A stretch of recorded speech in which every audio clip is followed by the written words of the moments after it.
یہاں بڑی تکلیفیں تھیں مکہ پاک میں، بڑی اذیتیں دی جا رہی تھی، تو انہیں حبش بھیجا گیا۔ اب وہاں جب یہ گئے تو کئی لوگ افسردہ ہو گئے۔ بہرحال میرے آقا علیہ الصلوۃ والسلام کے حکم پر یہ حبش پہنچے۔ جب اس حبشہ میں نیک دل بادشاہ نجاشی جو تھا اس کی پناہ میں رہائش پذیر ہو گئے۔ جب سے انہوں نے اسلام قبول کیا، یہاں پہنچ کر پہلی مرتبہ سکون کا سانس لیا تھا، کیونکہ اسلام قبول کرنے کے بعد ایک تکلیف کا لگاتار مرحلہ ان کے ساتھ رہا۔ بہرحال یہاں ان کی عبادت گزاری اور سعادت مندی کے پرامن ماحول کو مقدر کرنے والا کوئی نہیں تھا، انہیں تکلیف دینے والا کوئی نہیں تھا۔ اب جب قریش جو کفار مکہ تھے وہ کیسے دیکھتے کہ ایک قافلہ ہم سے جان چھڑا کر نجاشی بادشاہ کے پاس چلا گیا ہے اور سکون سے رہ رہا ہے، انہوں نے ایک پلان کیا کہ وہاں کسی وفد کو بھیجا جائے اور کسی طرح نجاشی بادشاہ کو اس بات پر راضی کیا جائے کہ وہ لوگ ہمارے حوالے کر دو، یہ ہمارے لوگ ہیں، ان کا معاذ اللہ ذہن خراب ہو گیا ہے، اپنے باپ داداؤں کے دین کو چھوڑ دیا ہے، اور ان کے والدین ان کے گھر والے بھی چاہتے ہیں کہ واپس آ جائیں۔ بڑی زبردست پلاننگ کر کے ایک وفد بنا کر کفار مکہ نے کن کو بھیجا؟ حضرت ام سلمہ رضی اللہ تعالیٰ عنہ روایت کرتی ہیں کہ جب ہم حبشہ میں بڑے امن و سکون سے رہ رہے تھے تو اب وہاں پر قریش کے لوگوں نے دو نہایت چوکس چالاک نمائندے نجاشی کے پاس بھیجے۔ ان میں سے ایک عمر بن عاص تھا اور دوسرا عبداللہ بن ابی ربیعہ تھا۔ حبشہ کے بادشاہ نجاشی کو متاثر کرنے کے لیے انہوں نے بہت سے قیمتی تحائف بھی جمع کیے، اور قریش نے ان دونوں کو یہ ہدایت کی کہ شاہ حبشہ کی ملاقات سے پہلے اس کی کابینہ کے ارکان سے مل لینا اور انہیں طرح طرح کے تحفے دے دینا۔ جب وہ دونوں حبشہ پہنچے تو پارلیمنٹ جو تھی، جو اس کے وزراء تھے، سب ممبروں کو انہیں تحفے دیے اور کہا دیکھو ہم اس لیے آئے ہیں کہ ہمارے لوگ یہاں پر ہیں اور ہمارے دین کو چھوڑ کر آ گئے ہیں، ہم ان کو جانتے ہیں کہ وہ کیسے ہیں، آپ ہمیں واپس کر دیں۔ ان کے باپ دادا، ان کے گھر والے بھی انہیں یاد کرتے ہیں۔ اور دیکھو بادشاہ کو اس بات پر راضی کرنا کہ بادشاہ ان سے ان کے دین کے بارے میں کچھ نہ پوچھے، ہم زیادہ جانتے ہیں ان کے بارے میں۔ بہرحال اب قیمتی تحائف بھی مل چکے تھے۔ صبح دربار میں یہ نجاشی بادشاہ کے پاس پہنچے اور کہا کہ بادشاہ سلامت، ہم ملک عرب کے رہنے والے ہیں، ایک درخواست لے کر آپ کی خدمت میں حاضر ہوئے ہیں، امید ہے آپ ہماری درخواست قبول کریں گے۔ عرض یہ ہے کہ ہماری قوم کے چند شر پسند عناصر، معاذ اللہ ان کے بارے میں یہ کہا انہوں نے، آپ کی سلطنت میں آ کر آباد ہو گئے ہیں اور وہ ایک ایسے دین کے علم بردار ہیں جسے نہ آپ جانتے ہیں نہ ہم جانتے ہیں۔ یاد رہے نجاشی مسلمان اس وقت تک نہیں تھا۔ بہرحال اب اس نے نہ آپ کے دین کو قبول کیا ہے، ہمارے دین سے بھی منحرف ہو گئے ہیں، ہمیں بھیجنے والوں میں ان کے باپ، چچا اور خاندان کے دیگر افراد بھی شامل ہیں، ان سب کا مطالبہ ہے عذرائے کرم آپ انہیں ہمارے حوالے کر دیں۔ ہم خوب جانتے ہیں کہ انہوں نے فتنہ برپا کر رکھا ہے، اور ان کی اب یہ ساری باتیں جب نجاشی نے بڑے اطمینان سے سنی تو وزراء کی طرف دیکھا، ان کی رائے طلب کی۔ وزراء نے کہا بادشاہ سلامتی ٹھیک ہی تو کہہ رہے ہیں، ان کی قوم کے لوگ ہیں، انہیں واپس دے دیں۔ بادشاہ نے کہا کہ بخدا میں اس وقت تک انہیں کسی کے سپرد نہ کروں گا جب تک انہیں اپنے پاس بلا کر صحیح صورتحال معلوم نہیں کر لیتا۔ اگر صورتحال واقعی ایسی ہوئی جو یہ بیان کرتے ہیں تو اس قوم کو واپس کر دوں گا، اور اگر ایسی نہ ہوئی تو میں ان کو اس وقت تک یہاں رہنے دوں گا جب تک وہ رہنا چاہتے ہیں۔ حضرت ام سلمہ فرماتی ہیں نجاشی نے ہمیں اپنے دربار میں طلب کیا، اور اب ہم آپس میں مشورہ کرنے لگے کہ وہاں پتہ نہیں کیا سوال جواب ہوں گے، اور ہماری طرف سے کون نمائندہ مقرر کیا جائے جو کفار مکہ تھے ان کے سوالات کا جواب دے سکے اور بادشاہ کو بھی مطمئن کر سکے۔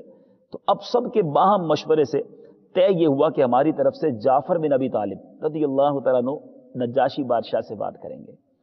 حضرت ام سلمہ رضی اللہ تعالیٰ عنہ مزید فرماتی ہیں ہم نجاشی کے پاس پہنچے، وہاں بہت سارے علماء جبہ اور دستار پہنے اور بادشاہ کے دائیں بائیں مذہبی کتابیں کھولے بیٹھے، ایک بڑا منظر۔ اب قریش کے دونوں نمائندے عمر بن عاص اور عبداللہ بن ابی ربیعہ بھی موجود ہیں۔ جب محفل جم گئی تو نجاشی نے ہماری طرف دیکھتے ہوئے سوال کیا کہ یہ کون سا دین ہے جو تم نے اختیار کر رکھا ہے اور اس کی وجہ سے اپنے آبائی دین کو، اپنے لوگوں کو ترک کر دیا ہے؟ نہ ہی تم نے میرا دین قبول کیا ہے اور دیگر اقوام کے دین کو بھی تسلیم نہیں کیا۔ حضرت جعفر بن ابی طالب نے وہ تاریخی بیان کیا نجاشی کے دربار میں جو آج بھی تاریخ کی کتابوں میں سنہرے الفاظ میں موجود ہے۔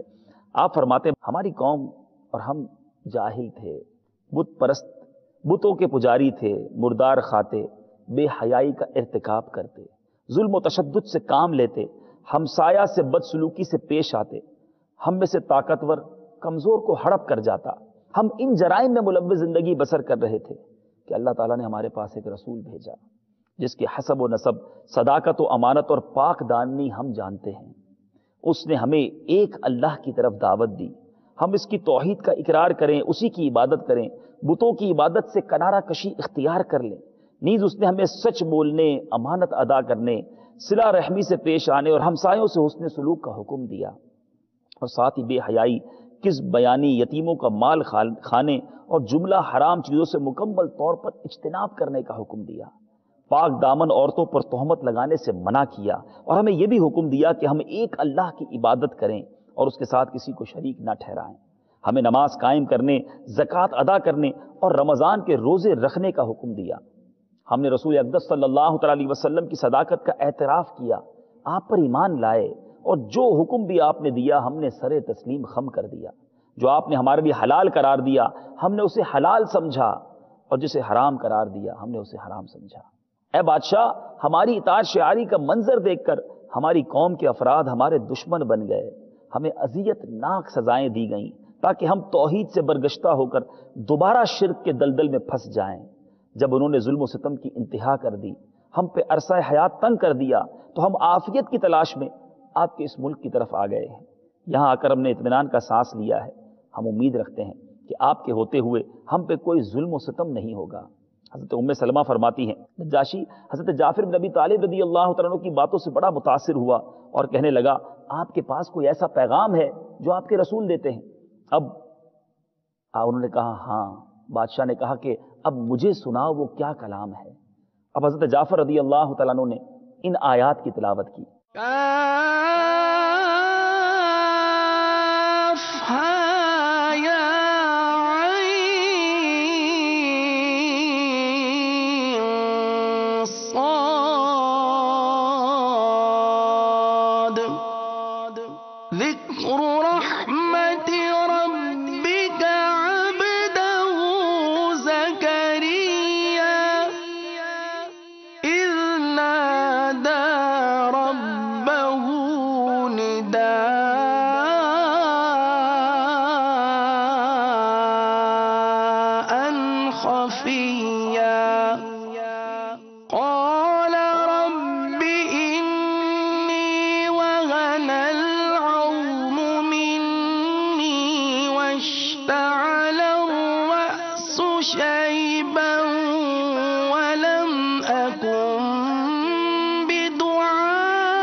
ترجمہ کنز الایمان۔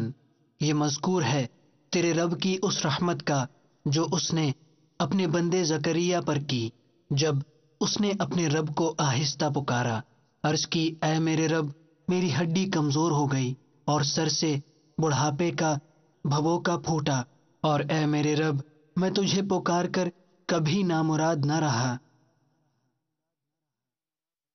حضرت جعفر رضی اللہ تعالیٰ عنہ نے سورہ مریم کی جب یہ ابتدائی آیت انتہائی سوز و گداز کے ساتھ پڑھی تو نجاشی پر ان آیات کا ایسا اثر ہوا کہ وہ زار و کتار رونے لگا، اور اس کے آگے کھلی ہوئی کتابیں آنسوؤں سے تر ہو گئی۔ اب نجاشی بادشاہ رو رہا ہے اور سارے درباری حیران ہیں کہ یہ تو معاملہ سارا پلٹ گیا۔ کفار قریش نے جن نمائندوں کو بھیجا تھا وہ بھی حیران و پریشان۔ اب بادشاہ نے کیا کہا کہ یہ وہ پیغام ہے جو حضرت عیسیٰ علیہ السلام نے سنایا تھا، اسی روشنی کی مانند ہے جو ایک طاقچے سے پھوٹ رہی ہے۔ بہرحال اب بادشاہ نے دونوں نمائندوں کی طرف متوجہ ہو کے فرمایا، تم میری آنکھوں سے دور ہو جاؤ، اللہ کی قسم میں قطعاً انہیں تمہیں تمہارے سپرد نہیں کروں گا جب تک یہاں چاہیں میرے ملک میں آزاد رہیں، یہاں کی آزاد فضاؤں میں سانس لیں، ان کو ہر طرح کی سہولت میسر ہوگی۔ بہرحال دوسرے دن پھر دربار لگا، ان دونوں نے بادشاہ سے کہا بادشاہ ایک سوال اور ہے، آپ ذرا ان سے پوچھئے کہ یہ حضرت عیسیٰ علیہ السلام کے بارے میں کیا کہتے ہیں۔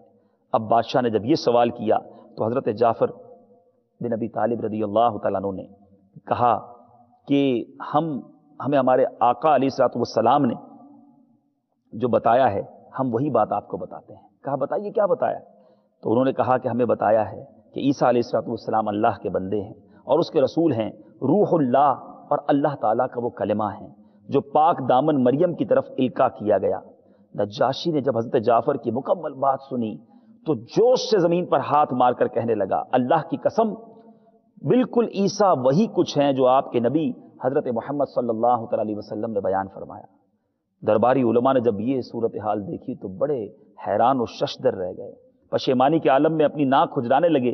نجاشی کو ان کی خفت اور پشیمانی کو بھانپ لیا نجاشی نے اور کہا سن لو، یہ میرا فیصلہ ہے، یہ مسلمان بالکل سچے ہیں اور آج سے یہ میرے قابل قدر مہمان ہیں۔ پھر ام سلمہ رضی اللہ تعالیٰ عنہ فرماتی ہماری طرف متوجہ ہوا اور کہنے لگا آج سے تم ہمارے سرکاری مہمان ہو، جو تمہیں گالی دے گا نقصان اٹھائے گا، جو تمہیں کوئی تکلیف پہنچائے گا اسے سخت ترین سزا دی جائے گی، اللہ کی قسم تم مجھے سونے چاندی کے خزانوں سے بھی زیادہ عزیز ہو۔ پھر نجاشی قریش کے دونوں نمائندوں کی طرف مڑا اور کہا جاؤ میری آنکھوں سے دور ہو جاؤ۔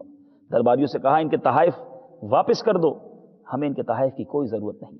حضرت ام سلمہ رضی اللہ تعالیٰ عنہ بیان کرتی ہیں کہ عمرو بن عاص اور عبداللہ بن ابی ربیعہ بڑے ذلیل و خوار اور بے آبرو ہو کر نجاشی کے دربار سے نکلے اور ہم بڑے سکون کے ساتھ حبشہ میں رہنے لگے۔ بہرحال یہ وقت گزر گیا اور تقریباً آپ نے 10 سال حبشہ میں اپنی گھر والوں کے ساتھ گزارے اور پھر سن 7 ہجری کو دونوں نے حبشہ کو خیر آباد کہا اور اپنے دیگر مسلمان ساتھیوں کے ہمراہ مدینہ منورہ کا رخ کیا۔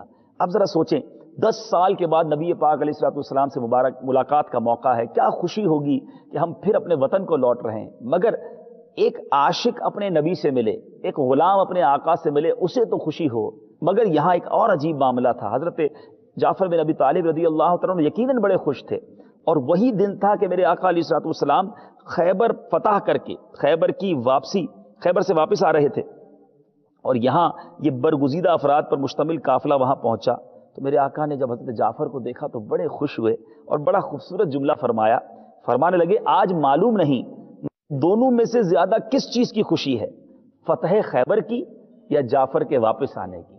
سبحان اللہ، یہ پیار میرے آقا علیہ الصلوۃ والسلام سے تھا۔ اور یہاں ایک اور بات بتاتا چلوں کہ حضرت جعفر رضی اللہ تعالیٰ عنہ کے مدینہ منورہ پہنچنے پر مسلمان بھی بڑے خوش، بالخصوص جو مساکین فقراء صحابی تھے وہ تو بڑے خوش تھے کیونکہ آپ مسکینوں کا خیال رکھتے، ان سے ہمیشہ خندہ پیشانی سے ملتے، حسن سلوک سے پیش آتے۔ سیدنا ابو ہریرہ رضی اللہ تعالیٰ عنہ ان کے بارے میں بڑی پیاری بات فرماتے کہ ہم ایسے مساکین کے حق میں حضرت جعفر بن ابی طالب بڑے فیاض، بڑے مددگار تھے، ہمیں اپنے گھر لے جاتے، کھانا کھلاتے اور اگر سالن ختم ہو جاتا تو گھی کا برتن ہمارے سامنے رکھ دیتے اور ہم اپنی منشا کے مطابق گھی استعمال کرتے۔ اب 7 ہجری کو پہنچے ہیں، ذرا غور سے سنیے گا، سن 7 ہجری کو مدینہ منورہ پہنچے ہیں، کچھ ہی عرصہ ہوا